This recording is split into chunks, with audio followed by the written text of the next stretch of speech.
Hey everyone, welcome back to our channel target DElEd और BEd में आप सभी का स्वागत है। सो गाइज, आज हम डिस्कस करने वाले हैं UP DElEd fourth semester science subject, जिसमें हमारा लास्ट टॉपिक रह गया है जैव विकास चैप्टर का, जिसमें हम डिस्कस करेंगे इकोसिस्टम एंड फूड चेन को डिटेल में, यानी कि पारिस्थितिकी तंत्र क्या होता है और खाद्य श्रृंखला। सो वीडियो यूजफुल हो तो लाइक जरूर करना, शेयर जरूर करना और चैनल को सब्सक्राइब कर देना। फर्स्ट हम डिस्कस करने वाले हैं खाद्य श्रृंखला की डेफिनेशन, यानी कि फूड चेन की डेफिनेशन क्या होती है।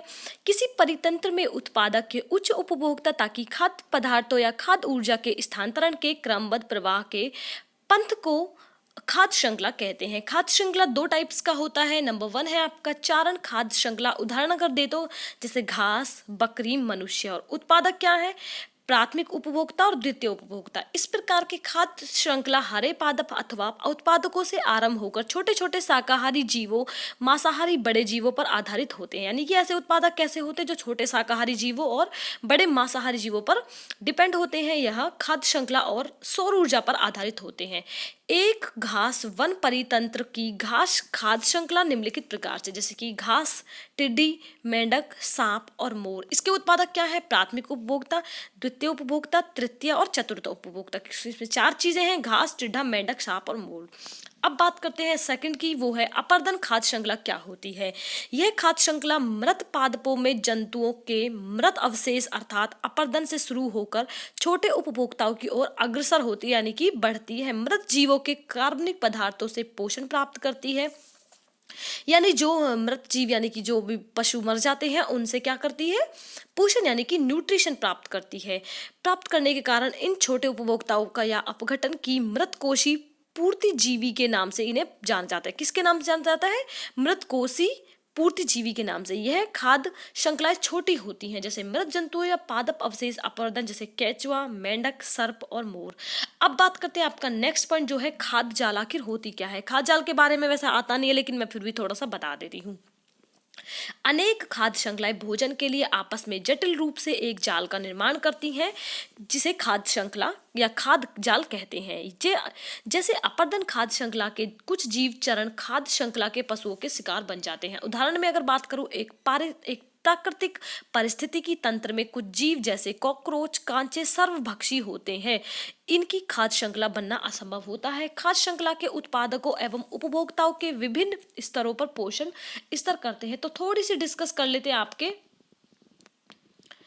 पारिस्थितिकी तंत्र के घटक के बारे में। कंपोनेंट ऑफ द इकोसिस्टम, अजैविक घटक और जैविक घटक, जो हमने लास्ट क्लास में आप सभी से डिस्कस कर लिया था। जैविक और अजैविक। अजैविक घटक होते हैं ताप, प्रकाश, जल, वायु, वर्षा, वातावरण जैसे, ठीक है। और अजैविक घटक उत्पादक पादप सौर ऊर्जा ग्रहण करके खाद्य पदार्थ निर्मित करते हैं। उते अर्थात उत्पादक श्रृंखला कहते हैं, यानी कि उत्पादक कहते हैं, उत्पादक श्रृंखला कह सकते हैं। उत्पादक या उपभोक्ता वह प्राणी जो पादपों से आहार पूर्ति करते हैं तथा प्राथमिक उपभोक्ता शाकाहारी कहलाते हैं। प्राथमिक उपभोक्ताओं से द्वितीय उपभोक्ता मांसाहारी आहार पूर्ति करते हैं। तृतीय उपभोक्ता द्वितीय उपभोक्ता को खाकर आहार पूर्ति प्राप्ति करते हैं। ये सारी चीजें थी आपकी कंपोनेंट ऑफ इकोसिस्टम के अंदर। तो गाइस, थोड़ा सा आप यहाँ भी देख लीजिए फूड चेन के बारे में। पारितंत्र में उत्पादक तथा उपभोक्ता के मध्य पोषण के लिए एक निश्चित संबंध होता है। इस प्रकार के सरलतम संबंध को खाद्य श्रृंखला यानी कि फूड चेन कहते हैं।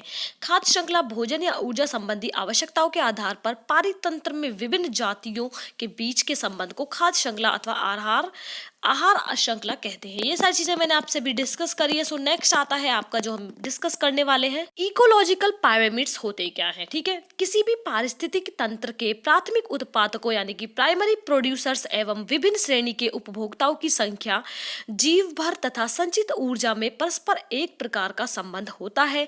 इस संबंध को जब चित्र रूप से दिखाया जाता है तो इसे पारिस्थितिक पिरामिड्स कहते हैं। अब बात करते हैं इकोलॉजिकल पिरामिड्स के प्रकार कितने होते हैं। 3 टाइप्स होते हैं: pyramids of number, pyramids of biomass, pyramids of energy. इनके बारे में थोड़ा थोड़ा डिस्कस कर लेती हूँ आप सभी के साथ।